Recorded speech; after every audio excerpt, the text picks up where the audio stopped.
Sí, bueno, buenas tardes.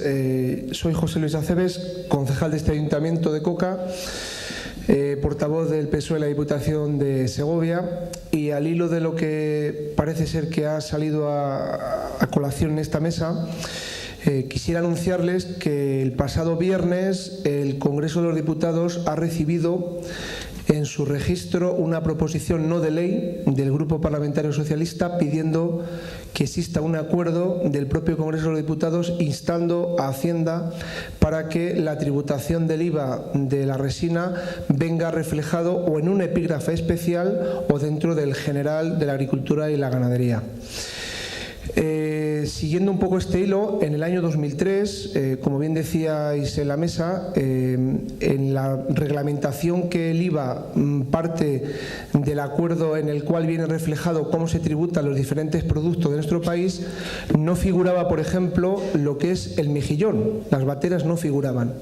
Y en el año 2004, y esto es publicación en el Boletín Oficial del Estado, ya figura.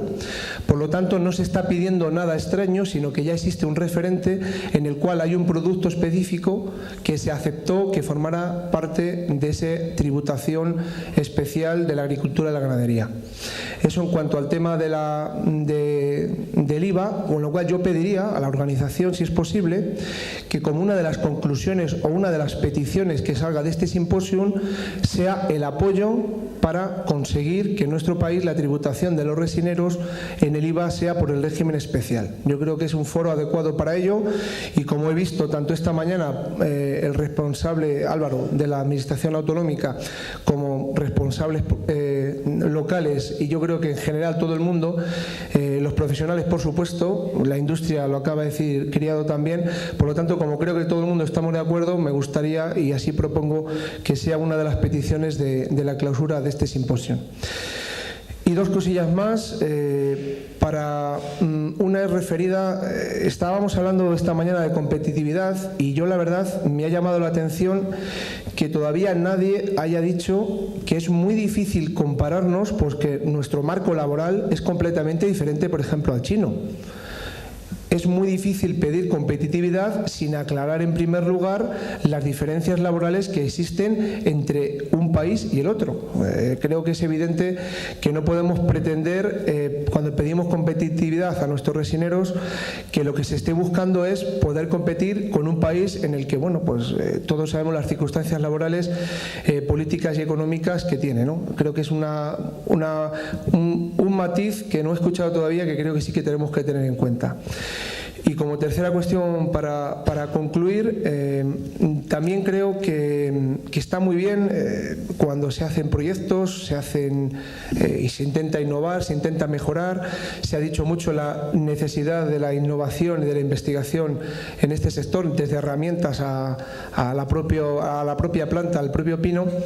Pero también creo que en este sentido ya basta, yo creo que llevamos ya mucho tiempo hablando de este tema y se tienen que poner medidas efectivas.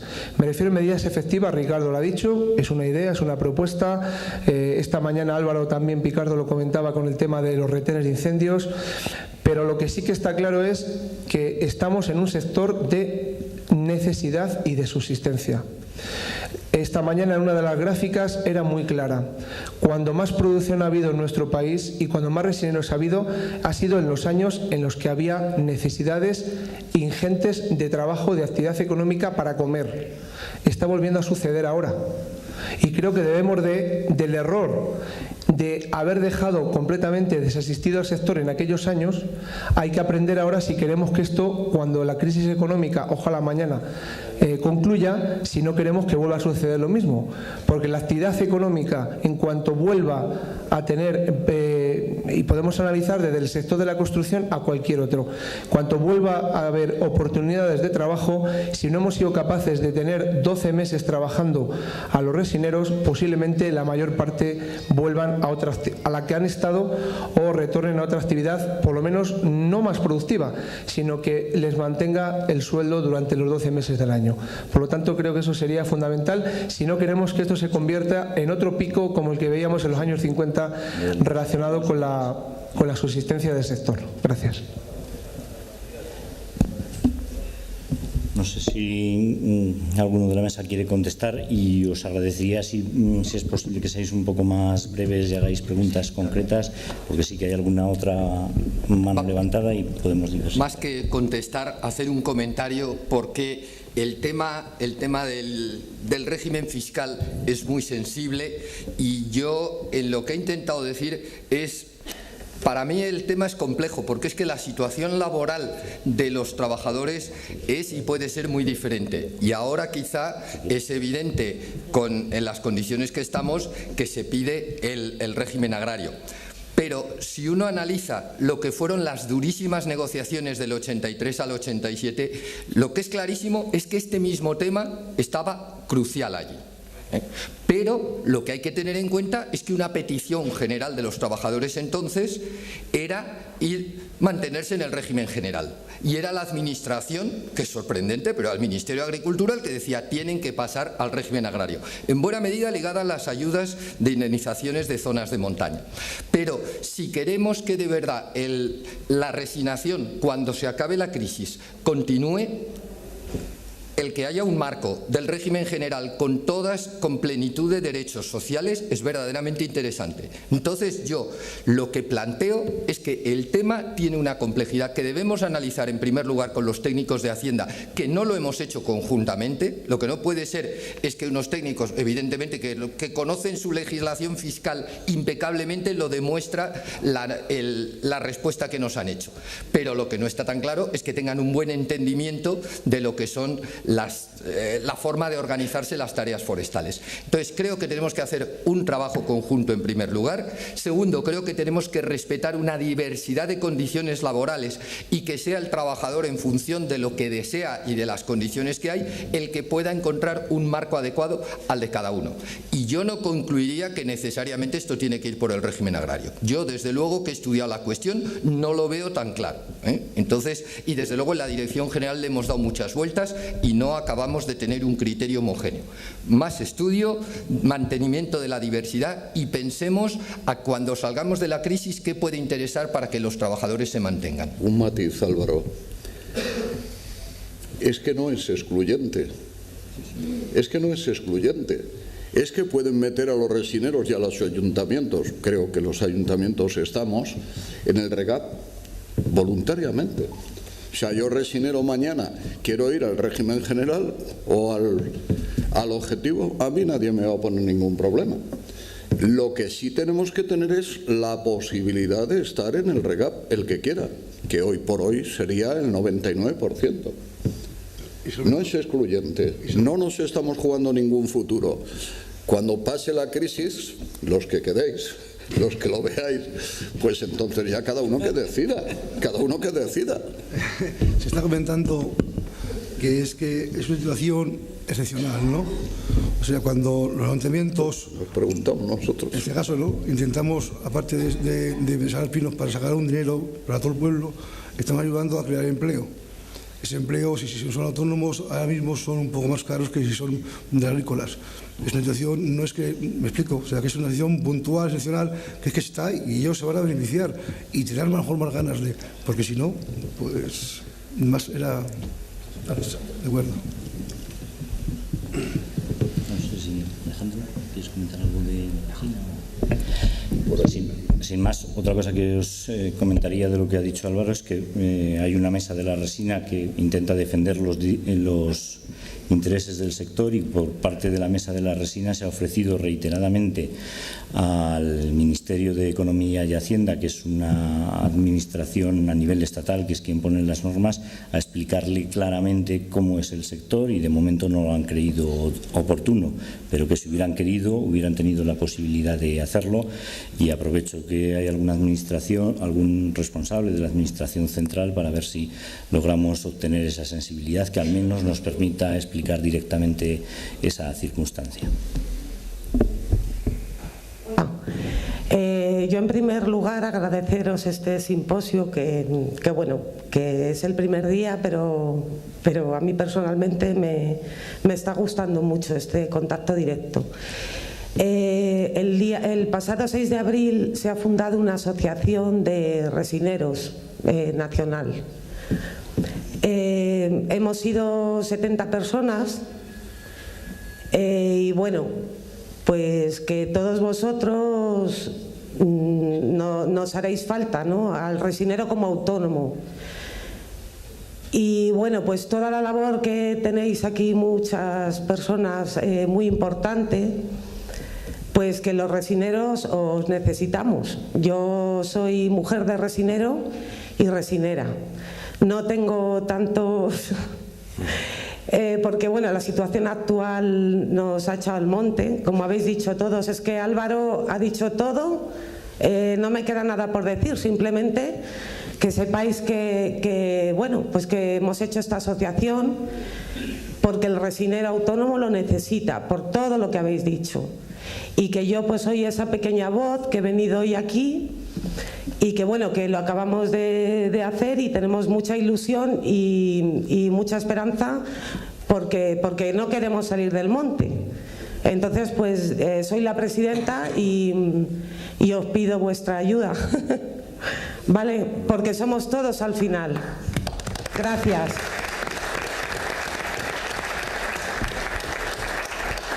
Dos cosas. Como secretario de la mesa, yo creo que había una constancia de que no teníamos la voz de los resineros autónomos, pero que sin una organización era difícil tener esa representatividad, con lo cual yo creo que la mayoría, no creo que haya ningún problema en ese sentido.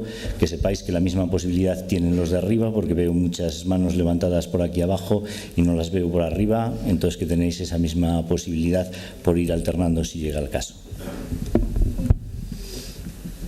Buenas tardes. Soy Pedro Gómez, alcalde también de un pueblo de aquí pegando, de Aldeanueva del Codonal. Siento mucho haberme perdido esta mañana la primera sesión porque he tenido problemas en el pueblo. Estábamos en una subasta de madera, precisamente. Y soy alcalde accidental por casualidad, porque mi profesión está fuera del ámbito aquí urbano, de aquí de los pueblos. He estado 40 años fuera de mi pueblo, pero le quiero mucho. Y digo que soy alcalde accidental porque yo vine al pueblo para trabajar con las energías renovables.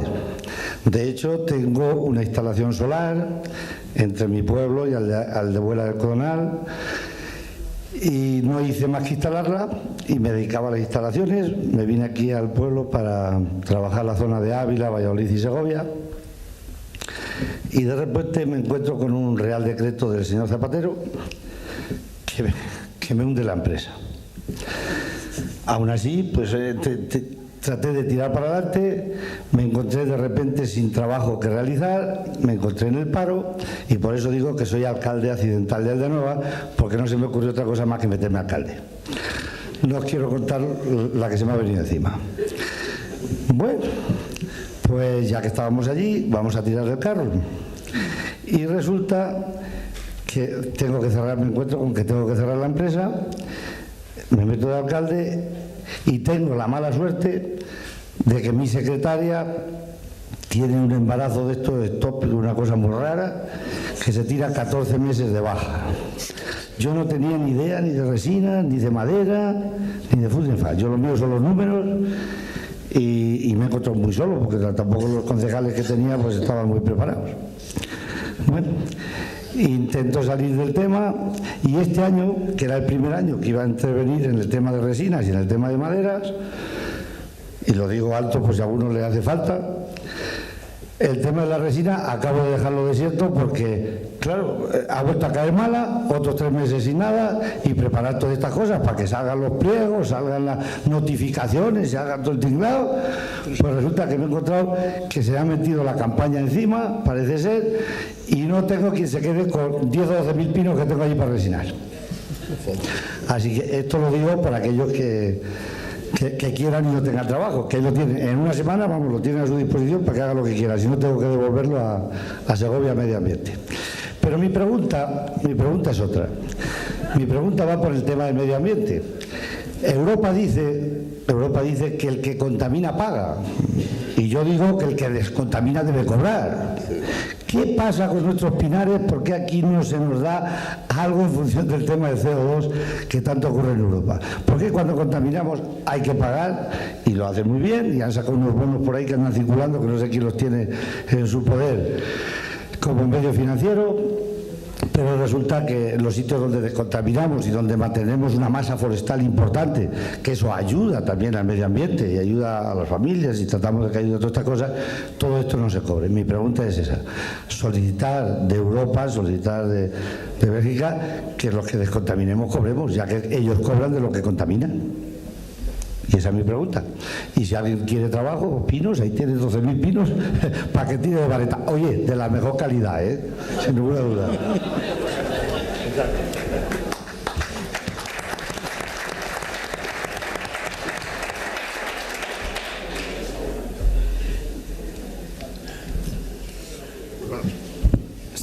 Bueno, por comentar, yo creo que es que estamos en zonas muy forestales donde yo creo que todo el mundo suscribiría a esa propuesta, pero es que quien lo tiene que pagar pues no está dispuesto a pagar. Y ahora mismo nos han explicado esta mañana cómo el presupuesto de la Unión Europea no se aprueba y los estados están por pagar menos y cada vez hay más cosas que pagar como para decirle a Merkel y el Hollande y todos los demás que ahora no solo tienen que pagar por 150 millones de hectáreas agrarias, que yo creo que lo ven como un dolor bastante grande, sino que van a tener que pagar por otros 150 millones de hectáreas de bosques que hay en Europa. Y dicen, pues mira, que sigan los bosques bien, pero no estamos para alegrías. Entonces, pues bueno, yo creo que eso no tiene mucha viabilidad en esta etapa próxima. Buenas tardes, soy Alejandro de Rincón de la Vega. Una respuesta a Paqui, cuando ha dicho de Álvaro que ha hablado mucho, pero es que Álvaro habla mucho para que luego no le pregunten tampoco mucho. Es el malito de la administración con diferencia. También contesto al alcalde de Villanueva, que está diciendo que la Unión Europea, que el que contamina paga. También la Constitución española dice que todo el mundo tiene derecho a un trabajo digno y hay 6 millones de parados. O sea que hay cosas que se escriben pero luego no se leen. Así que es lo que hay. Yo voy un poco por el tema de Hacienda. Bueno, es que ya me está resultando lo de Hacienda como cuando poníamos antes un tocadiscos y llegaba a la Sociedad General de Autores y te denunciaba por poner música. Esto es lo mismo. Esto que han pasado de 50 trabajadores autónomos a 200 y pico, 300 el año pasado, y han visto una forma de recaudar, no es otra. Es eso. Y no se dan cuenta de lo que se están cargando. Les es igual. Es lo mismo, pero va por ahí. O sea, yo también pienso que hay 4 formas, para mí son 4 formas de régimen. Está el régimen general, que por ejemplo es el nuestro, que es como somos cooperativas o sociedades anónimas laborales. Creo que puede haber régimen autónomo general, pero para la gente que tiene un trabajo, por ejemplo, este año en Coca ha habido un carnicero y un carpintero que han cogido pinos. Bueno, pues si ellos tienen régimen general autónomo, pueden seguir con su régimen general autónomo. Y luego yo creo que el régimen especial autónomo agrario es el que vive de ello. Es el que vive de ello. Y claro, luego tenemos otro, que había mucha gente también, que ese es el más gordo de todos, que era el complemento de la gente.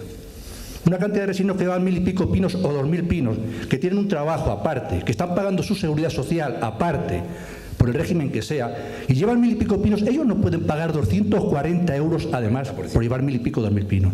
Eso lo normal es que se tenía que, bueno, pues cada uno que pague, pero que pague con arreglo a lo que gana. Que no pague igual uno con 1500 pinos que uno con 7000. Y nada más que era eso. Gracias.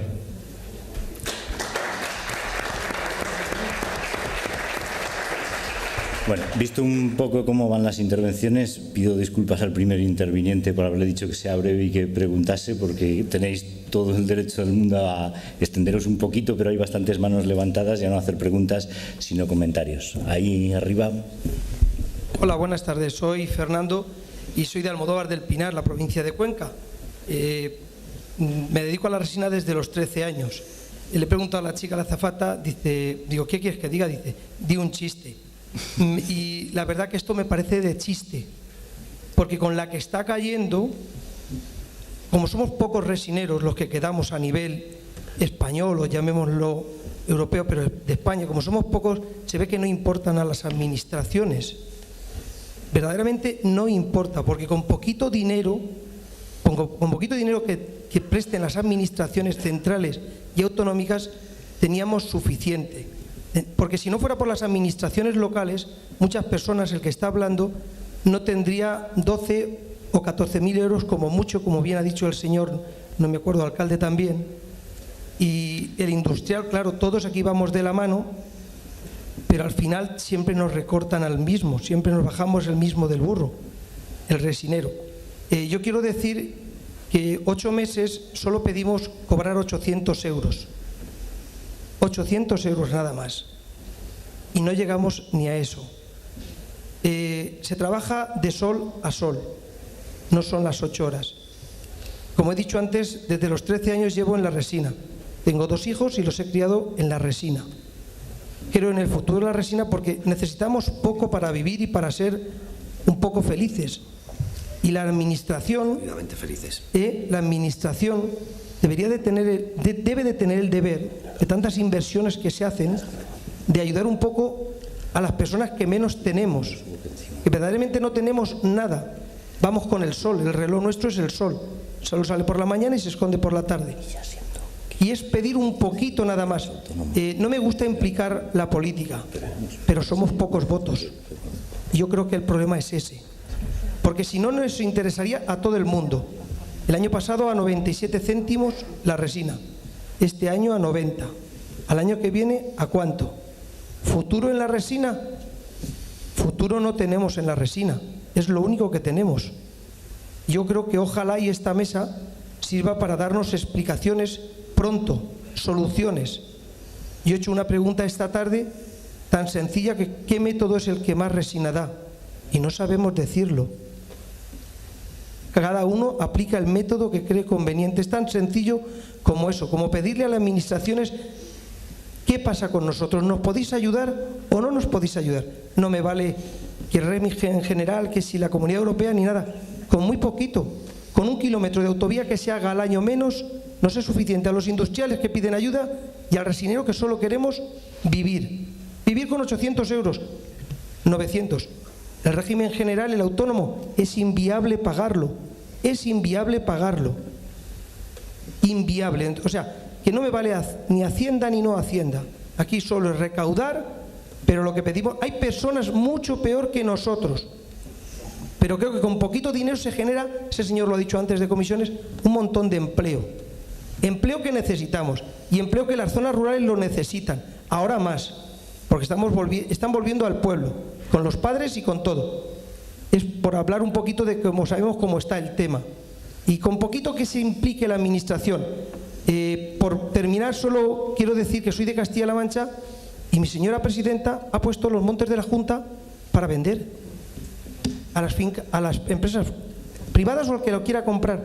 Futuro en el monte, pensarlo bien lo que estáis ahí en la mesa y perdonad que os diga de tú, si podemos pensar en futuro cuando el gobierno de mi comunidad piensa en vender el monte de la autonomía. Ojalá y duren muchos los pueblos pequeños como el de ese señor, que es el que va a mantener a sus vecinos. Nada más, muchas gracias.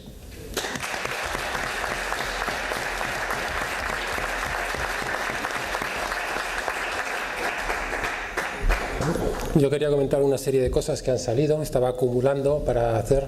Por supuesto que entendemos, pero tristemente no se puede hacer nada contra el dumping social que nos hacen muchos países en los que sus relaciones laborales son mucho peores, sus salarios, etcétera. Desde China, que tiene todavía trabajo forzado, hasta cualquier otro, imaginaros. Pero sí que una de las cosas que me parece inquietante es que se nos diga que no hay dinero. ¿Cómo que no hay dinero? Para construir una AVE de 90 kilómetros de un sitio a otro, que luego se tenga que cerrar, como en la comunidad de Castilla-La Mancha, de sitios a sitios en los que no va gente, sí que hay dinero. Para Bankia sí que hay dinero, todo el dinero del mundo. El presupuesto de todo el Estado para el tema forestal es el 4% de lo que se va a dar al Bankia. Solo el 4%. Con 90 kilómetros de autovía tenemos suficiente para todo el presupuesto forestal de todas las comunidades, estados y ayuntamientos. Por supuesto que hay dinero. Lo que sí que tenemos que hacer es cambiar un poco la complicidad con el resto de la sociedad, porque por ahora somos insignificantes el sector forestal y hay que cambiarlo, hay que darle una vuelta para que vean que somos importantes, para que nuestro trabajo sea bien valorado, para que no nos cuenten la historia de que, claro, la Unión Resinera y las grandes empresas no pueden hacerse cargo de la responsabilidad de tener asalariados en sus empresas. Claro, es mucho mejor no tener asalariados en las empresas y que todos y cada uno de los que trabajan en el sector forestal sean autónomos. Es muy fácil. Se traslada el problema a otros lugares. En el sector de transporte también ha pasado. Los que eran camioneros por cuenta ajena les han dicho: no, cómprate tú el camión. Nada, es una inversión de 12 millones de pesetas, de las antiguas pesetas, y ya tú poco a poco lo irás pagando, que yo te voy a dar trabajo. Y cuando no quiera darte trabajo, no te lo daré. Esa relación ha pasado a que el poderoso siempre tiene la herramienta en sus manos y el último eslabón de la cadena, que son los trabajadores y trabajadoras, llamados de cuenta ajena, autónomos, etcétera, etcétera, son los débiles. Y mientras sigamos permitiendo que sean tan fáciles las cosas para que el eslabón sea el resinero, no crearemos nunca un sector digno de trabajo, porque mientras el sector de la resina o el sector forestal sea simplemente de subsistencia y tengamos que oír que hay gente que tiene que vivir con 800, que su ilusión es cobrar 800 euros mensuales y que no lleguen, pues así no vamos a tener nunca un sector profesionalizado, un sector que se crea realmente lo que quiere hacer, y que cuando a la hora de cortar un árbol y ver cuál tiene trazas de crear un buen fusto y un valor añadido para toda la sociedad, no lo haya, porque será el primer que no tenga trabajo en ningún lado. Y eso es lo que quería decir. Sí. Buenas tardes, soy Ana Barreira del Instituto Internacional de Derecho y Medio Ambiente y quería comentar una de las intervenciones de uno de los alcaldes, no recuerdo el nombre del pueblo, pero se ha dicho que en la legislación de la Unión Europea rige el principio quien contamina paga, y parecía como que España tiene que pagar por aquello cuando se producen casos de contaminación. Realmente quería aclarar que la política ambiental de la Unión Europea es una política compartida y que realmente quien ejecuta esa política son los Estados miembros, es decir, que España es la que tiene que ejecutar la política ambiental, y que realmente en este país eso de que el principio quien contamina paga pues no se aplica, y tenemos muchos casos, como por ejemplo el de Aznalcóllar. Aquí hubo una contaminación enorme y aquí el que ha contaminado no ha pagado. Ese es un caso, y hay muchísimos de empresas químicas, muchos casos que no suceden. Y lo mismo sucede con el tema de la recuperación de todos los beneficios ambientales que se produce pues por ciertos sectores, como puede ser el ejemplo de las masas forestales y los servicios ambientales que provee. Eso es un tema que se tendría que impulsar por parte de España, no por parte de la Unión Europea, porque normalmente siempre tendemos a decir que es que Bruselas nos impone. Aquí sí hay voluntad política, porque todo este debate lo que nos está llevando es muy claro, porque se habla de las administraciones, pero las administraciones tampoco pueden hacer mucho, porque los funcionarios se tienen que ceñir a lo que dice el marco jurídico vigente. Entonces, mientras no haya voluntad política para modificar la normativa, por ejemplo en el caso fiscal, o sea, no es un tema de los funcionarios de la agencia tributaria, se tiene que modificar la legislación y tiene que haber voluntad política, igual que el caso que se ha comentado, el ejemplo de Eurovegas, que es de vergüenza, es decir, todo el dinero que se debe de invertir, dinero público, y en otras cosas que serían muchísimo más rentables, pues no se hace. Entonces quería dejar claro esto, que no es Bruselas. Y finalmente solamente recordar con el tema de la PAC, que es que la PAC representa el 40% de todo el presupuesto de la Unión Europea, y es que también muchas veces desde España se critica a la Unión Europea, pero debemos de recordar aquí en España que nos hemos beneficiado enormemente de los fondos de la Unión Europea, y que además también ha habido mucha corrupción con los fondos de la Unión Europea. Entonces, para unas cosas sí nos interesa la Unión Europea y para otras es que desde Bruselas se nos impone todo. Gracias.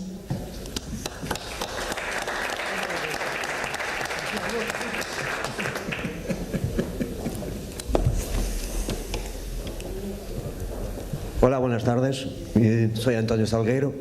Represento aquí una empresa que está intentando trabajar en la resina en Portugal. Mis cuestiones son para Alexandro Cunningham. Espero hacerme percibir en mi castellonés. ¿Sí? Vale. Dos preguntas. Una, ¿cómo ve Alessandro la posición de la resina y de la industria resinera europea en un mercado global con la competencia que tiene ahora Brasil? La otra es, aquí potencial lo debe haber, porque hay piños que producen 100 kilos, 4, 5, 6 kilos. Raros, pues no hay. Entonces, ¿cuántos años podríamos necesitar para hacer un programa de mejora genética serio para llegar a tener la mayor parte de las masas forestales productoras de resina con mejora genética para producción desde este nivel? Gracias.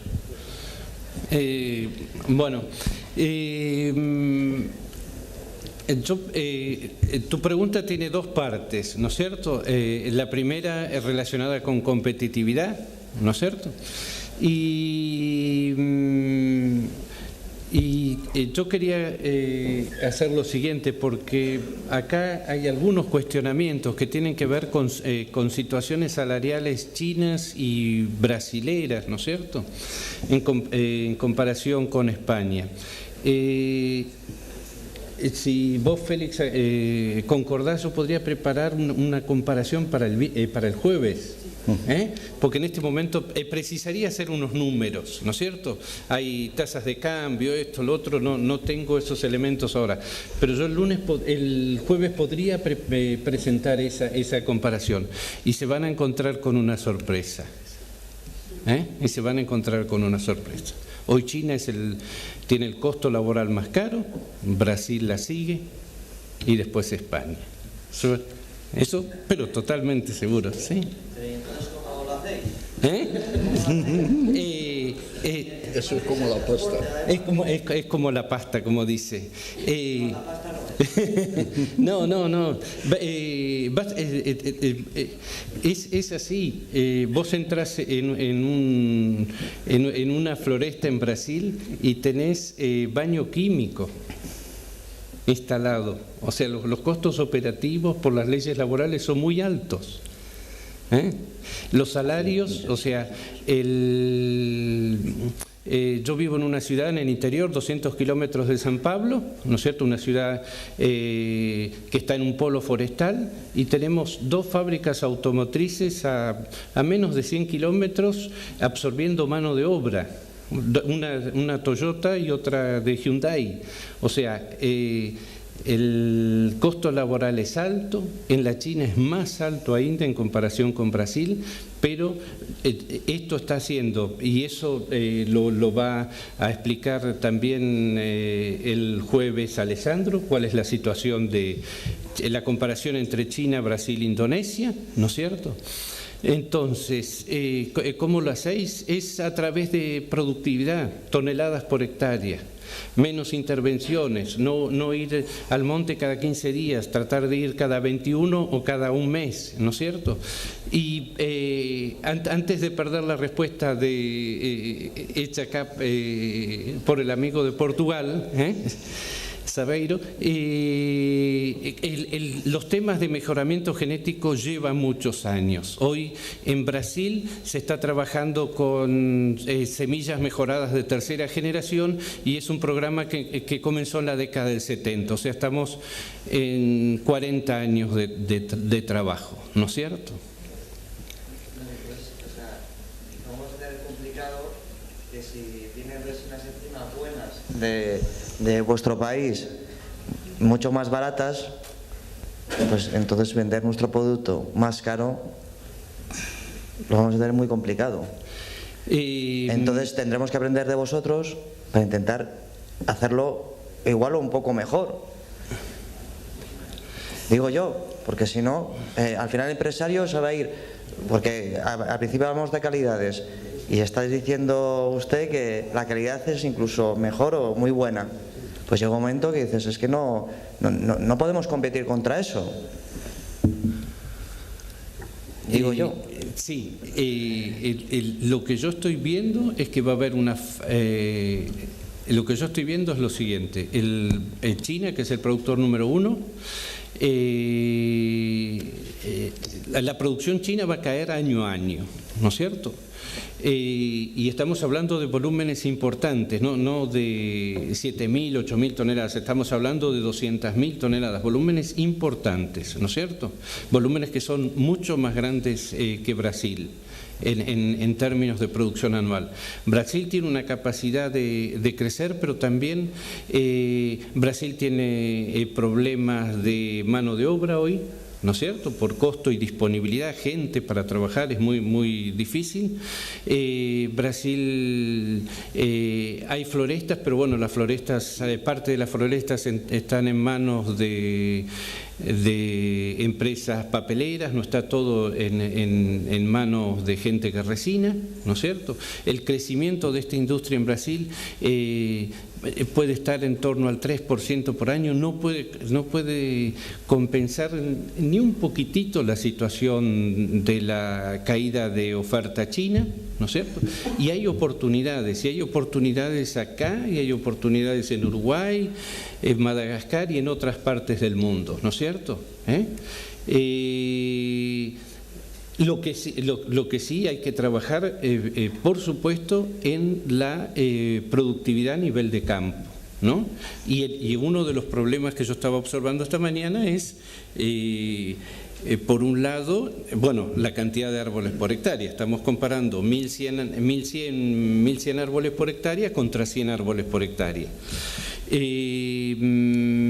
Veo también que hay una cantidad de legislación. Yo escuché a Cristina que hablaba en Portugal de que se puede hacer solamente una entalladura. No sé cuál es la situación acá española, si sigue. Bueno, en Brasil eso está totalmente abierto. Uno maneja el pino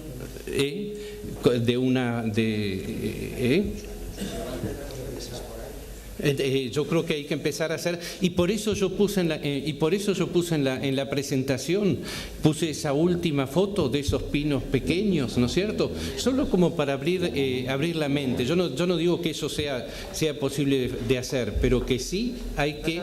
Si vosotros podéis, podemos nosotros. Pero no, por supuesto, y hay que tener la mente abierta, ¿no es cierto? Para tratar de testar y buscar todos los caminos posibles. Sí. Allí el árbol crece, para que crezca, se cae la semillita, cae al suelo, ¿crece o hay que plantarle? Hay que plantarle. Si no, no crece. Sí, crece, si no crece, pero crece en una forma desordenada y no tenés, o sea, crece como pasto. Son todas plantaciones. Sí. Cuando cae la semilla crece como pasto y son ramitas. Se lo come el pasto. Bueno, mi nombre es Gonzalo Anguita, yo soy el director ejecutivo de FSC, Alejandro. Yo quiero aportar más elementos al debate de lo que se ha comentado. Respecto a China, os aconsejo a todos que os leáis un libro que se llama Dragón o Parásito. Hay muchas más razones que nos están comentando aquí. El yen, por ejemplo, que es la moneda en China, está falsamente devaluado. Podríamos hablar, por ejemplo, de los aranceles que imponen los chinos a todos los productos de la importación y de muchas otras cuestiones que pueden explicar el porqué, aparte de los temas laborales. Yo de verdad voy a escucharte con mucha atención el jueves, porque realmente yo he estado en China en muchas ocasiones y sé que el salario, la base salarial es mucho más baja en China que en cualquier otro país del mundo, incluido evidentemente los países europeos. Entonces hay muchas cosas que podríamos cuestionar. Los temas medioambientales son muy importantes. ¿Qué ha hecho China con su madera? Se ha deforestado todo el país. Ellos, como ya no tienen madera, la compran en otros países. Ahora van a deforestar otros lugares. Esto es una cuestión que también es importante. Estamos aquí y aquí hay unos planes de ordenación. Se respeta también las cuestiones medioambientales, que en el fondo es lo que da la supervivencia a la gestión forestal.